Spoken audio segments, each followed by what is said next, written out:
Kalau kemarin Ibu Megawati Soekarno Putri selaku Ketua Umum Partai Demokrasi Indonesia Perjuangan tersandung dengan kasus dugaan korupsi yang dilakukan oleh Sekretaris Jenderal Partai Demokrasi Indonesia Perjuangan, tapi kali ini Mbak Puan terserempet Sekretaris Jenderal Dewan Pertimbangan Rakyat Republik Indonesia. Kita akan bahas soal nasib quote, nasib sial Partai Demokrasi Indonesia Perjuangan di tahun politik ini, bukan partai politik. Selamat datang teman-teman di channel Bukan Partai Politik, ruang publik sekolahnya publik, bukan sekolahnya partai.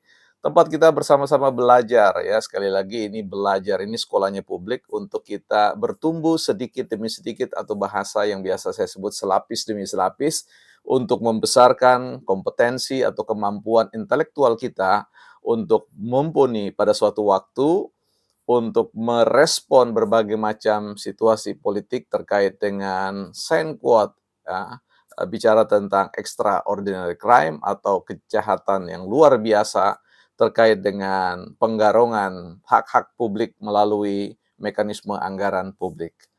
Nah, teman-teman, tentu kita bahas ini dengan suatu pendekatan yang kita sebut dengan pendekatan yang argumentatif, di mana teman-teman belajar memberikan komentar-komentar yang sifatnya mengedepankan pikiran-pikiran sehat dan data-data yang ada, dan harapannya suatu waktu teman-teman membuat channel sendiri untuk menggemakan, mengehokan suatu perjuangan kolektif ya, bersama-sama kita untuk hadir di ruang publik dan mengisi ya, dan menetralkan ruang publik yang menurut saya banyak sekali diisi oleh kepentingan-kepentingan sesaat. Tetapi tentu teman-teman tidak akan kebal dengan serangan-serangan kritik.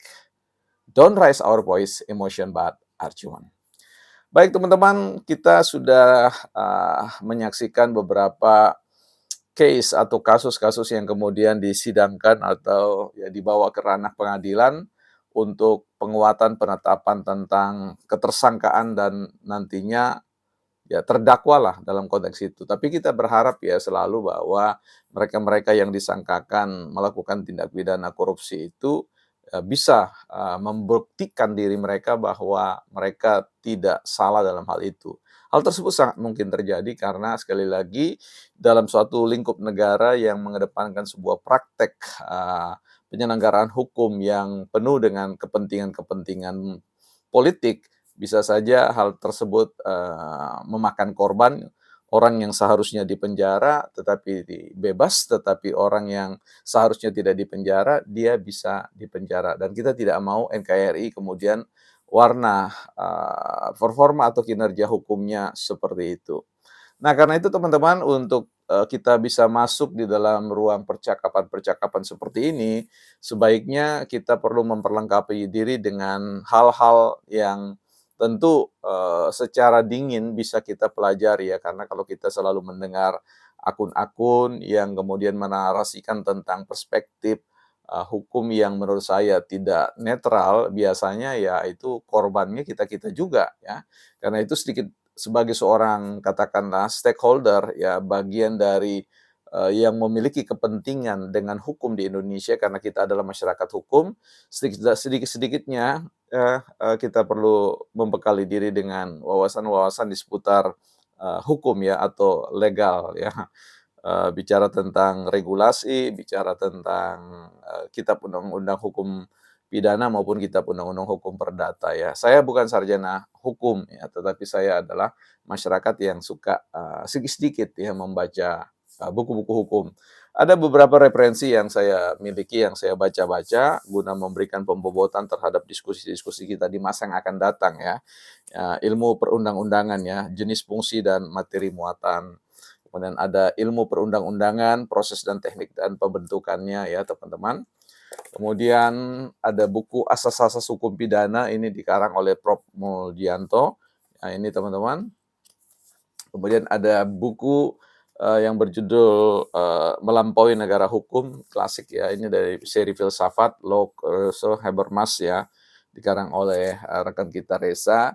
Kemudian ada buku yang berjudul tentang teori hukum ya. Jadi kita bisa baca teori-teori hukum ini, strategis tertib manusia lintas ruang dan generasi.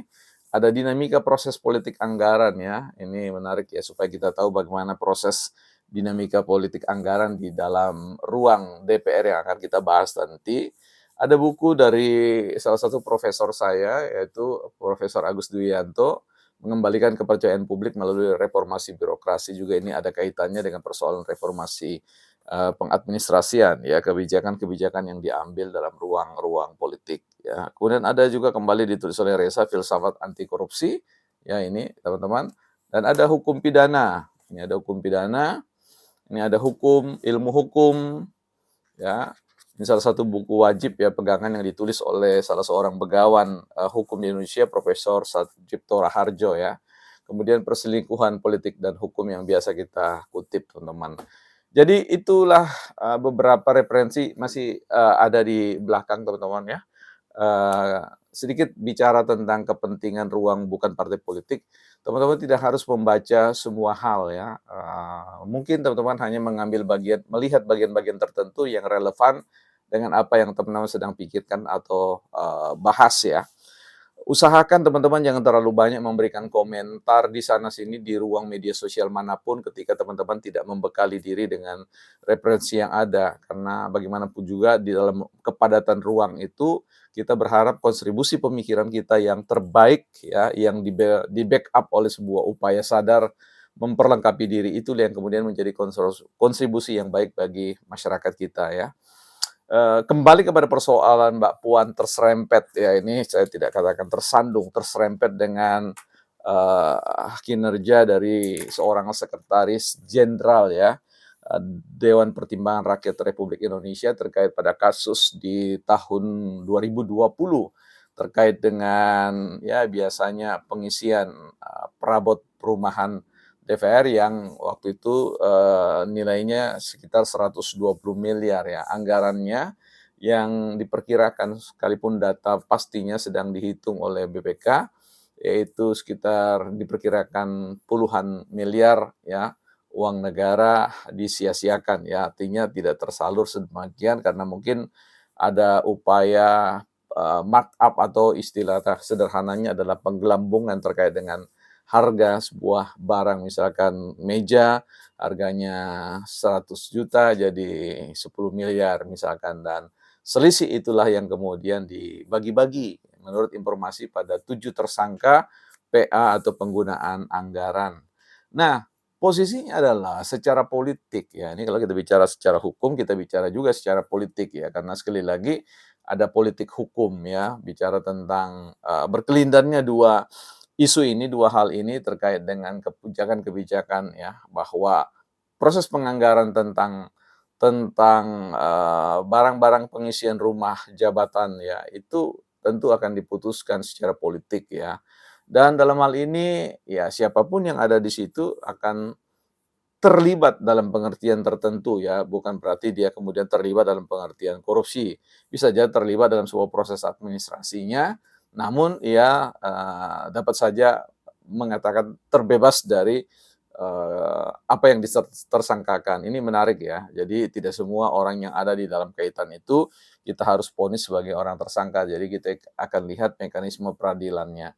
Nah, teman-teman, kalau kita bicara tentang posisi sekretaris jenderal ini kan berkaitan dengan ketua. Nah, dari sini kan kita sudah tahu persis bahwa ketuanya ya adalah Mbak Puan ya, Mbak Puan Maharani, yang merupakan ya elit dari Partai Demokrasi Indonesia Perjuangan, dan ini kan menimbulkan sebuah apa ya, sebuah posisi yang kurang nyaman bagi ini setelah bagi Mbak Puan, setelah sebelumnya peristiwa dengan peradilan Mas Hasto ini terjadi ya, sebagai Sekretaris Jenderal Partai Demokrasi Indonesia Perjuangan yang mempertaruhkan tentang kredibilitas dan masa depan Partai Demokrasi Indonesia Perjuangan ini, bukan hanya karena mau menyangkut tentang menghadapi suksesi pada bulan-bulan ke depan ini, bulan April, tetapi berbicara tentang keberlanjutan dari partai ini dalam konteks trust publik atau kepercayaan publik terhadap partai yang selama ini besar sebagai partai penguasa selama kurang lebih 10 tahun ya. Ini menjadi sesuatu yang